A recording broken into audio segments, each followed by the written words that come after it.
Right, so currently it's July 2023 and this is an update of the GTO as it stands now. So between January, when the last video was made, and July now, I'll show you how much it's come on, because even I am surprised by how much I've managed to get done in such a short period of time, and essentially what it looks like. Because the last time you saw the car, it was a shell that had blue, it had primer, it had bits of everything all over it, different colours, bits were done, there was bits of rust. It was just so incomplete, is the best way to describe it. And don't get me wrong, right now it's not complete by any standards, but it's a lot more put together than it was. It looks a lot nicer, and it actually looks more like a car. Something that will eventually be rolling down the road, something that will be sounding amazing, and something that will be my pride and joy after these many months of working on it. Before I skip to the walkthrough of the car as it is now, I would highly recommend, if you haven't already, to go to that link, which will take you to the first video I uploaded of the car in January 2023, where you'll see the car as a shell, and then come back to this video once you've finished it, and you'll see the car as it is now, and then you can appreciate the difference between the two in a matter of months. So now we'll skip to the video of the car currently, and I'll walk you through everything.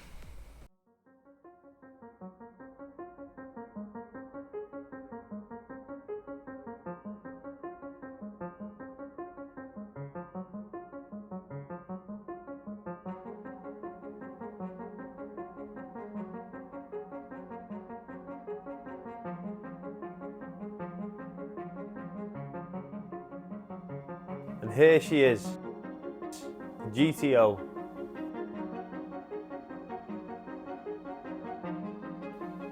As you can see, it's by no means finished and there's still a lot of work to do, but this is the perfect example of what you can get done in 6 months' time.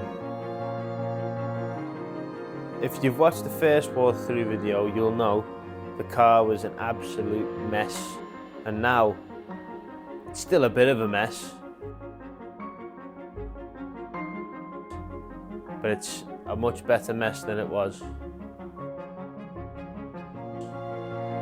A lot's being done, there's still a lot to do, and if you are interested, you'll follow the series along, subscribe, and you'll keep up to date with the videos, because when I post, I'll post everything I've done on the car, so you will know just as much as I will. That way we can celebrate every little victory, we can work through every issue we have, and you might learn a thing or two, because I know I will.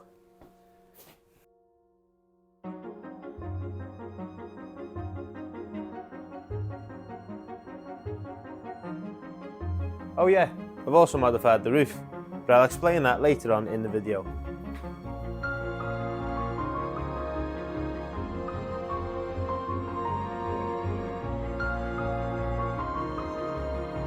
Anyway, that's enough voiceover, back to me, and I'll tell you exactly what I've done in the past 6 months on the car. Well, I'll try. There is a lot to remember. So there were a few little clips of the car as it is now. I'll go through the car with you, take you on a walk around and explain everything to you, so you understand what's being done, show you the interior, all of the exterior, the boot, what's left of the engine bay or what's being put in, should I say. And then I'll go through the roof. The roof is actually quite an interesting story, so stay tuned for that. And yeah, let's get to it. So here she is, GTO. As you've just seen through the videos where I'm walking around the car, the panoramic ones, a lot's changed in the past 6 months. I'll try my best to go through it all and show you everything that's happened in those 6 months from when the car was, well, a primed shell, to show you all what it's like now. So I'll work from front to back, and then I'll go on to the inside. Now I'll explain the roof, because I mentioned that in the montage thingy with Bobbin. So where better to start than the empty engine bay? As you can see, all the back, it did have a fiberglass heat shield, but it was tatty, didn't like it, so I took it out, wrapped it all in gold heat-proof film. So hopefully that should be a lot nicer. Then we move on to the brake lines. as you can see, they're a bit dusty, as is most of it, but I remade the brake lines and then wrapped them in an industrial heat shrink. So there's an adhesive on the inside which sticks to the pipes, which helps to seal them from corrosion. And it also helps to give them that bit more mechanical protection. Then we come over to that nice little fuel filter, the brackets painted. Them engine mounts are getting changed, so ignore that for now. I put a new boot on the steering U-joint. And then up here is the clutch cylinder. So that was taken out, reconditioned, painted, and where I could change the seals, it did. As far as I'm aware, it didn't leak. That shouldn't be a big issue. Up here you can see all these brackets have been sanded down, painted, some nice fresh bolts where I can get them. Same with the ignition coil resistor, I think it is, and the wiper motor. That's all being cleaned and painted. Most of what I can recondition and refurb in this engine bay has been done. The brake booster being a perfect example. It's nice and shiny. Again, I know it's dusty, it does need a clean, but it's been redone, painted. It was all rusty because I did have a leak, which is being fixed. The only thing I couldn't do much about was the air conditioning pipes. The rubber's a bit cracked, but it's not that bad. Cleaned all the aluminium joints up and they look a bit better. Same with the plate. Again, not amazing, but it helps. This car is not perfect. That's how we like it. Gives it character. Same with these brackets. Power steering fluid reservoir. This was a 4-wheel steer, so if you see that pipe on the back, that's a loop to delete the 4-wheel steering system. Because I've put tie rods on the rear subframe to try and help, well, to help align it. The aircon. I think that's the dryer or the condenser, I can't remember. That's been done. The fittings have been changed, so the compatible with the newer stuff. I think it's R134A, because the old one was R12, which you can't use anymore. My luck. As you can see with all the loom, it's being re-wrapped. So when I took the loom out the car, I went through it all. I wrapped it all where I could, cleaned it all first, and redone any connectors I could. I managed to find a new fuel pump starter relay. That was a bit of cable initially, but I've swapped that out now.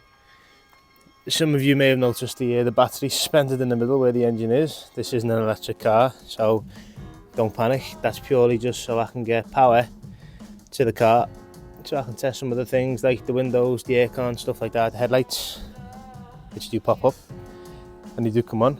They do need leveling because they're not, well, I don't know if you can tell while they're down, but they're not level.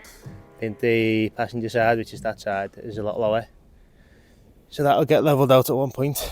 The crash bar didn't really recondition because I didn't need to. That was in fairly alright condition as it was because it's aluminium, so it doesn't really, well, it doesn't rust, but it kind of corrodes slightly. This is the bonnet up. The inside of the bonnet will get painted. That's just a bit. It's more of a last minute thing that, because I don't need to do it yet. I can wait until everything else is done on the car. That can be what goes on last. The suspension towers, the caps are being cleaned. It has still got the ECS on it, which you can see here, but they're not great. And I think I said in a previous video, the car rides like a boat, so it sits like a rally car. So I'm not keeping them. They'll get it replaced with some coilovers, maybe BC Racing Tyne, something like that. Hopefully some decent ones, because I want the ride to be fairly alright.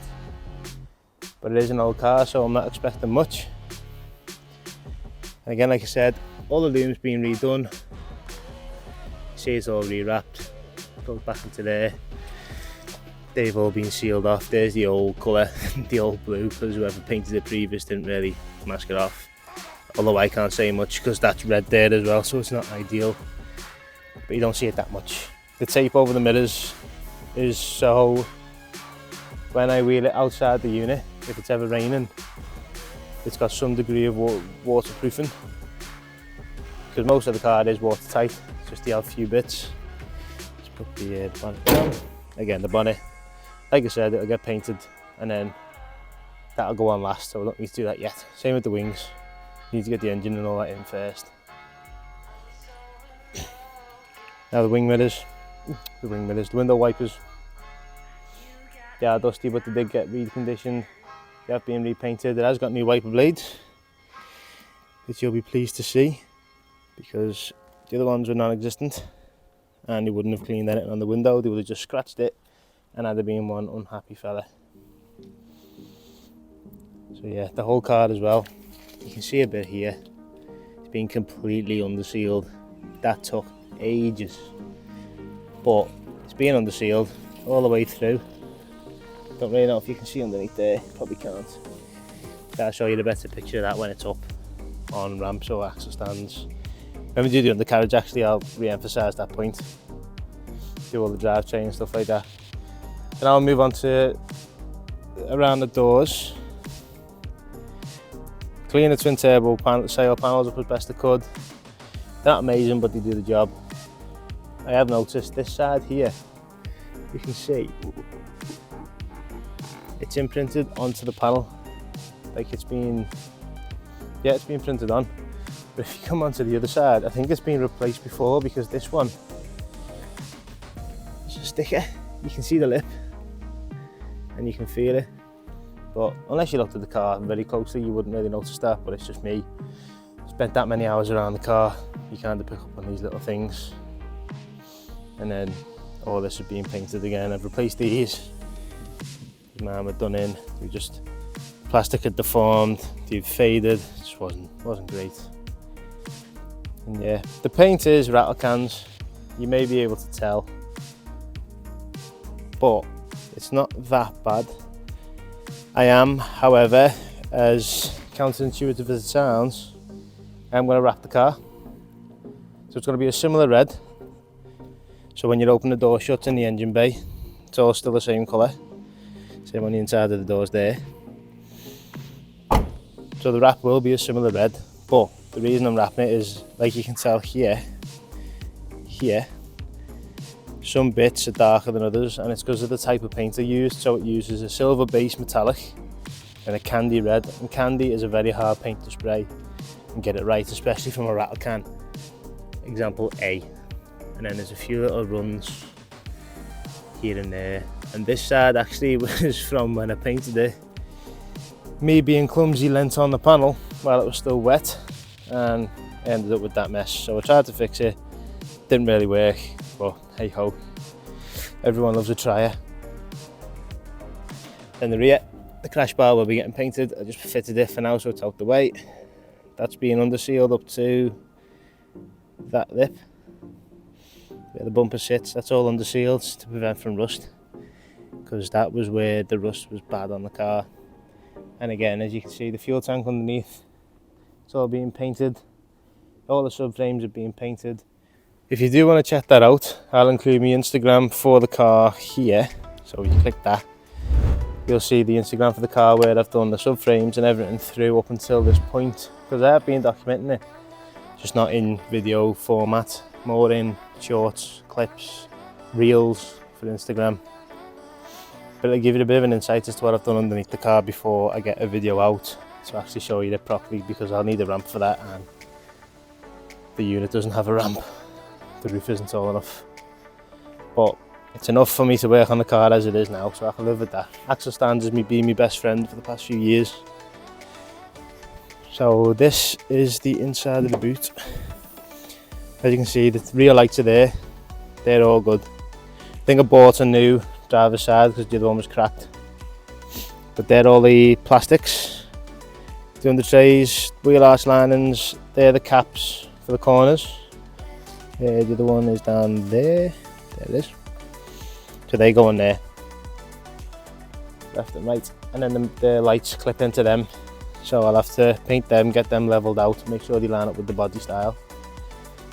And then the rear seats. These seats naturally always become sun bleached on the top. It's just because of the size of the window. It's like a goldfish bowl, so that's going to get tinted.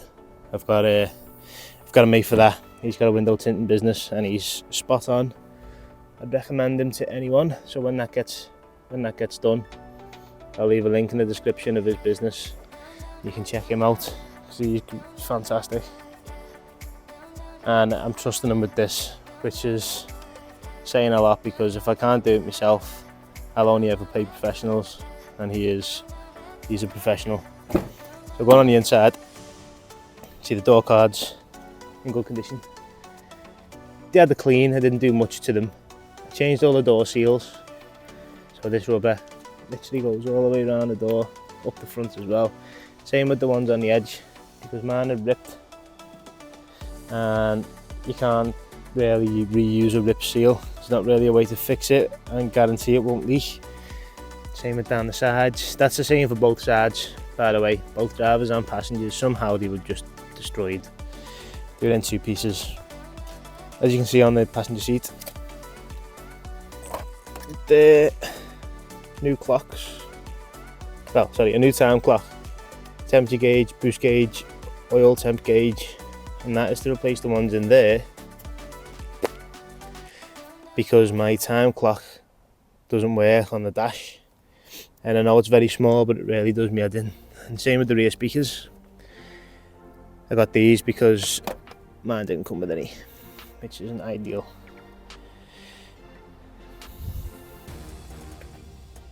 The steering wheel will be getting changed. The steering wheel's massive. I don't like it. It's a big dinner plate and it gets in the way of my legs. So you can see on the A-pillar, the roof lining, there's some visors, and this other A-pillar, it's all Alcantara. The original was just a cloth beige colour and I didn't like it. It wasn't great. That is a sunroof cover, which I was very lucky to find, because they're like hen's teeth now, in good condition anyway. And I managed to also get the winder at the back. They are very hard to find. It took me about 2 months to come across it, and the only reason I got that was because the person who sold me all the roof lining was selling that as well. So, matter of circumstance more than anything. I was made up with that. Got very lucky. And then if you come round to the driver's side,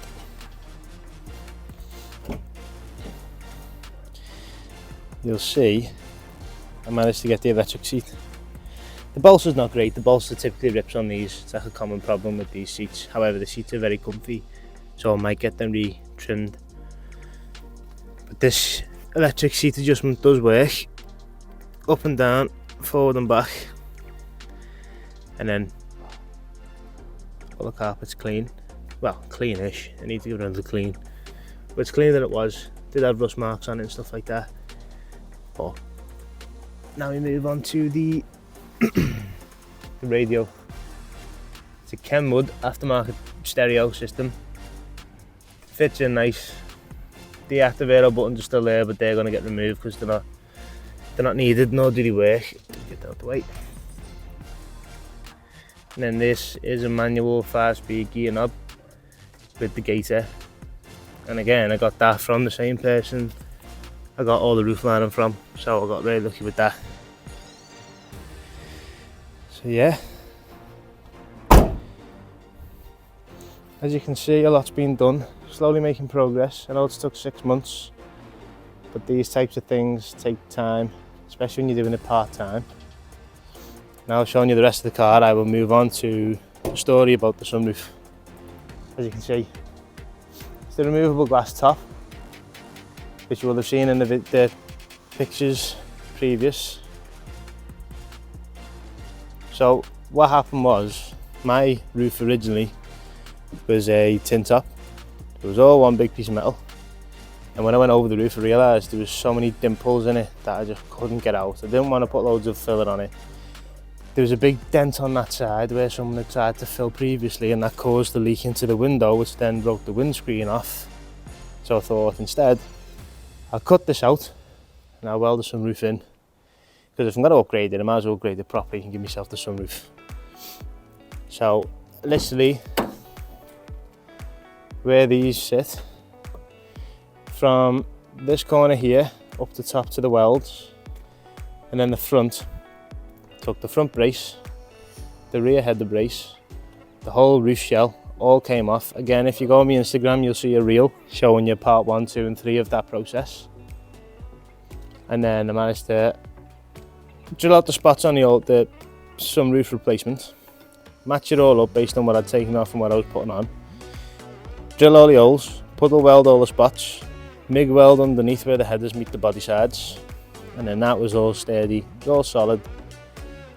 Took the glass out, managed to find the front what do you call that, weather strip. Found the front weather strip. The rear came with the sunroof, which I got lucky with. And then once I fitted it all, measured it all up to make sure it was all right, I just think it sets the car off so well. And it's going to be a great addition for the summer. And when you stand back, I think it just looks lovely. I'll show you what it looks like from the inside. It's going to be a bit tight, but I'll try.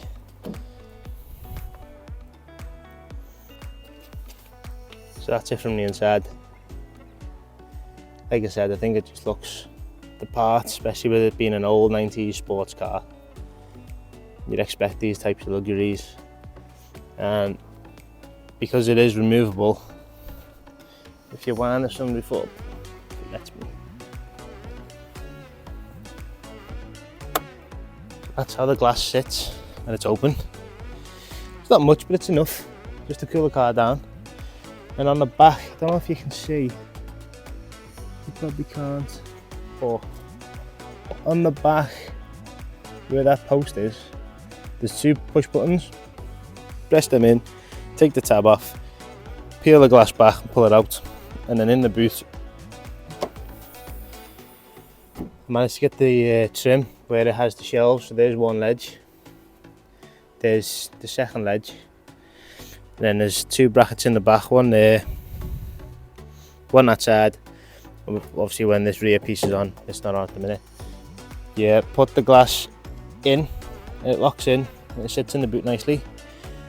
And you can drive down the road with the sunroof off. Let all the wind come in, the sun come into the car.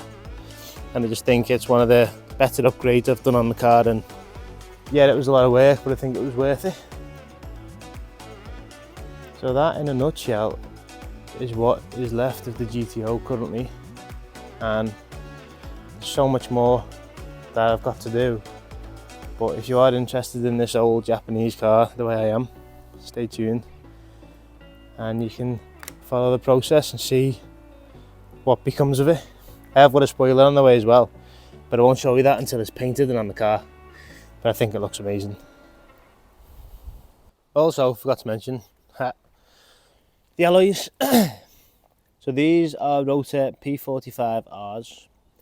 Fitment's the same front and rear, 8.5J, 18 inch.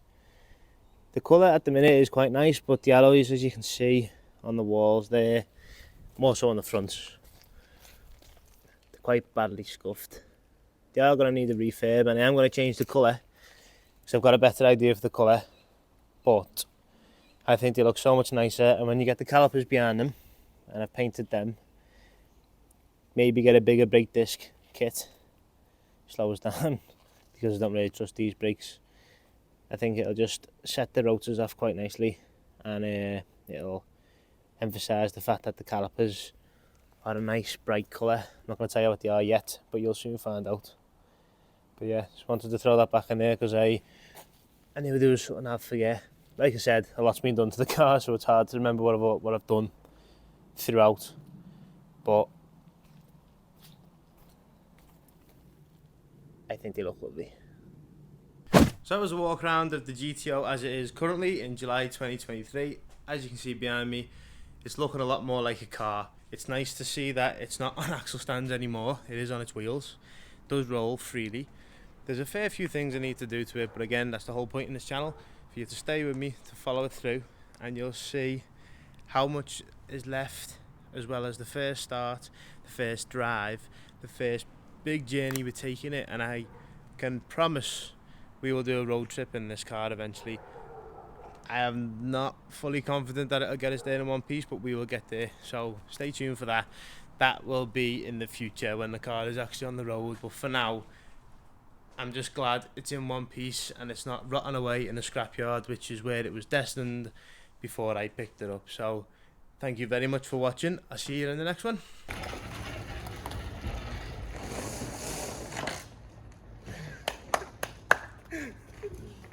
Nice one.